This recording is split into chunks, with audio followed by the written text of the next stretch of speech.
We are now in the third of our 9-week series called Reveal, which is about different people in the Bible and a personality typing system called the Enneagram. It's hard to get it exactly right because when exploring the Enneagram, it's up to the individual person to determine his or her type, and we can't ask those people in the Bible what they think they are. What we can do is look carefully at what they've done and what they've said and hopefully get an idea of who they might be. And what's great about this is that through this series, you might find you really relate to one of them more than the others. And that might lead you further in determining your own Enneagram type. It's important to know who you are and love yourself for who you are, because God already does. And everyone has a little bit of each of the 9 types in them, but there's one type that is dominant in each person. So far, we've learned about the prophet Amos, who was an Enneagram 8, the challenger, who faced things head on. And we've learned about the prophet Jonah, who ran away, who was an Enneagram 9. Today's Bible character is a priest named Ezra. And like Amos and Jonah, he has a book of the Bible named after him in the Hebrew Scriptures, what is commonly called the Old Testament. Ezra was a priest. For Israel, this meant something specific. It's not the same thing as what we think of when we see a Catholic or Episcopalian priest today. In the Bible, these Jewish priests were descendants of Moses' brother Aaron. Nobody from another tribe could become a priest. This group of descendants were the only ones. They were the ones in charge of worship, including all the sacrifices that were made. And there were a lot of them. The time we're talking about today was a complicated time. The nation had been in exile for generations, and they were finally being allowed to return to their land. I'm going to suggest that Ezra is an Enneagram 1.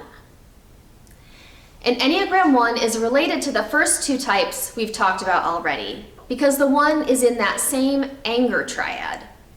We've learned the 8 directs anger outward, and the 9 acts as if anger doesn't exist. The 1 directs his or her anger inward. At their best, Enneagram 1s are wise and discerning. They are realistic and know the best action to take in each moment.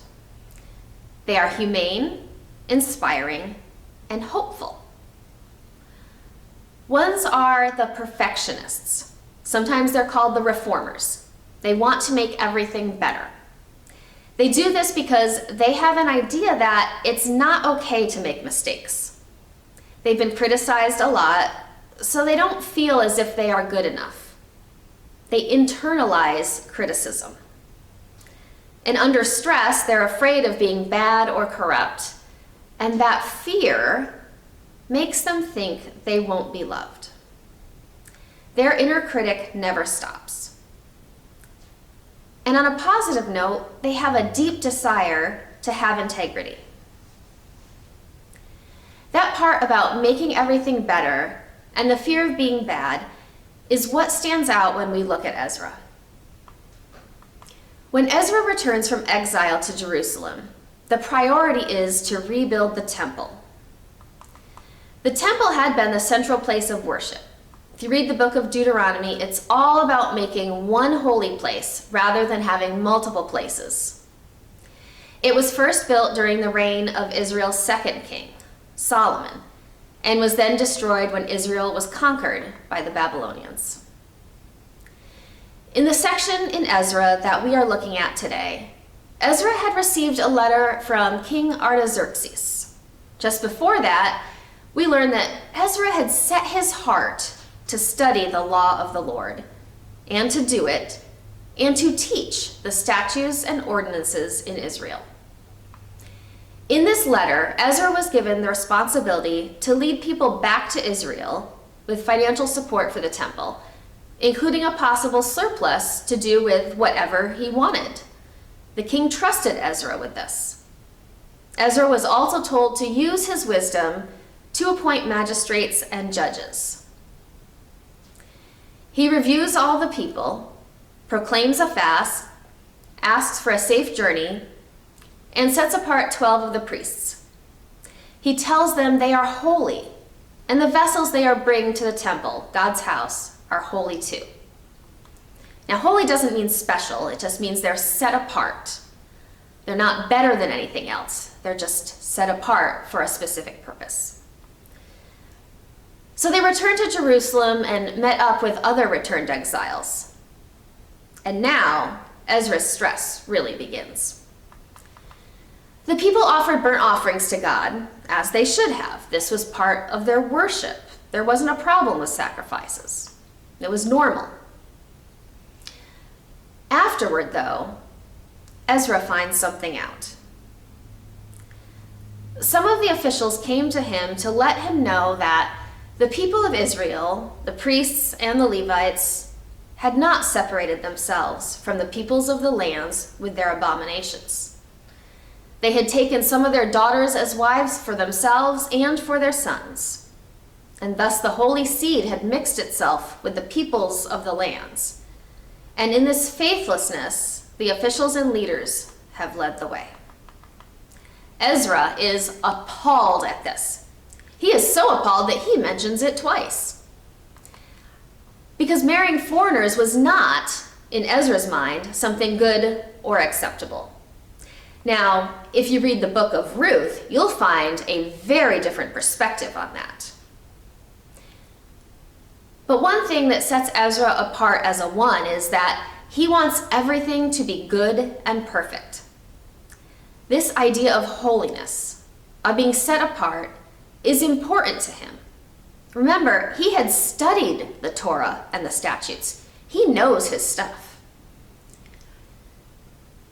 So Ezra prays to God and tells him how ashamed and embarrassed he is because of this, and how guilty they all are for these iniquities. This is pretty classic type 1. The one needs the invitation to accept that not everything is going to be perfect. When a one can do that and understand that it is not their own goodness or perfection that makes them deserving of God's love, they can better live into the healthier aspects of being a one. Richard Rohr writes in his book on the Enneagram that deep inside ones lives the ideal of the good, the true, and the beautiful. Ones are good at prioritizing and accomplishing tasks and paying attention to details. They want to be useful and have a mission or a purpose in life. They can be passionate people who have convictions and judgments that drive them and their actions. A good example of today's Enneagram 1 is from a fiction series I think we've all heard of, the Harry Potter series. A story of a young wizarding student, his friends, and a cosmic battle between good and evil. There are 2 characters in this series that I think are good examples of the one, but they are very different types of people. The first is Hermione Granger. I even have a type 1 friend who calls herself the Hermione Granger of theology. Hermione plays by the rules and always knows the best answer. In one book, she is called insufferably right. And as someone who is muggle-born, that's what ordinary, non-magical people are called in this series, Hermione often had to deal with the idea of not being good enough to really be accepted. Because there are some witches and wizards that think only purebloods are acceptable. One thing in particular that stands out about her is that in one of the books, she sees what is wrong with the way house elves are treated and starts a campaign to make things better for them in order for them to be free. Another of the characters that might be a one is Voldemort. Yes, I said his name, who, despite believing that witches and wizards should only be purebloods, was actually a half-blood himself. This inner loathing of his, that he was never good enough, made him feel as if he had to prove that he was good enough by becoming the most powerful wizard. To do this, he demands loyalty from his followers, and anyone who is not sufficiently loyal ends up dead. Voldemort destroys people because that's how he thinks he's making everything better. What we can see from this is that there are different ways to go about making everything better based on one's understanding of perfection. Hermione's method was to help others. Voldemort's method was to destroy them. Think back to our story about Ezra. We left off with Ezra being appalled, ashamed, and embarrassed. So what does he do to fix the problem he sees with the people intermixing with foreigners?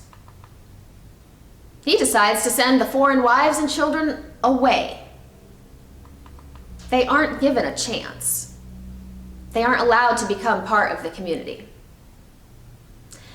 Ezra decides this during a long prayer to God in which he expresses sorrow and guilt over and over and says that God would be angry with them and destroy them and that they can't even face God because of this.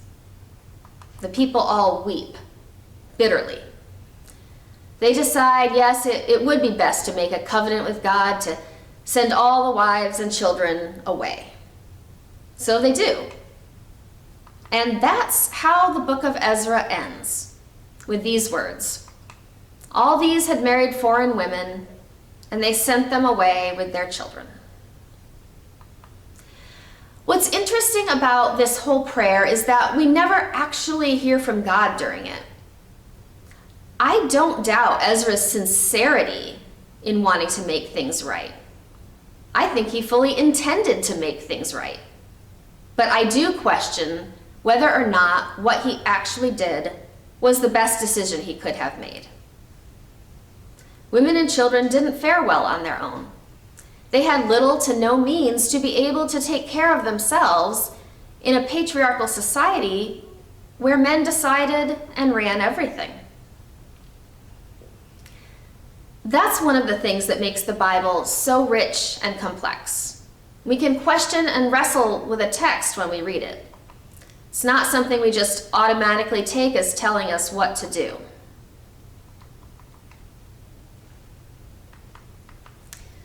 This Monday, we celebrate Martin Luther King Jr. Day. I talked about MLK a couple of weeks ago when I spoke about the prophet Amos and Enneagram 8s. Martin Luther King Jr. was fighting for justice. And that's something an Enneagram 1 can get on board with because it makes the world a better place for everyone. Because 1s can be activists. They are just activists who are searching for an acceptable rationale for what they feel they must do. Some people thought it made everything better by separating the races, like former Governor George Wallace of Alabama, who claimed during his inaugural speech in 1963, segregation now, segregation tomorrow, segregation forever. Those words became the rallying cry of those who were opposed to the civil rights movement. And others thought it made everything better by fighting for equal rights, like Rosa Parks, whose tired feet decided not to carry her to the back of the bus in Montgomery. And Bayard Rustin, who organized the buses for the peaceful march on Washington, D.C., where Dr. King delivered his I Have a Dream speech on the steps of the Lincoln Memorial, parts of which you'll probably see a lot on social media tomorrow. So ask yourself, which type are you to make things better? How do you make things better in our world?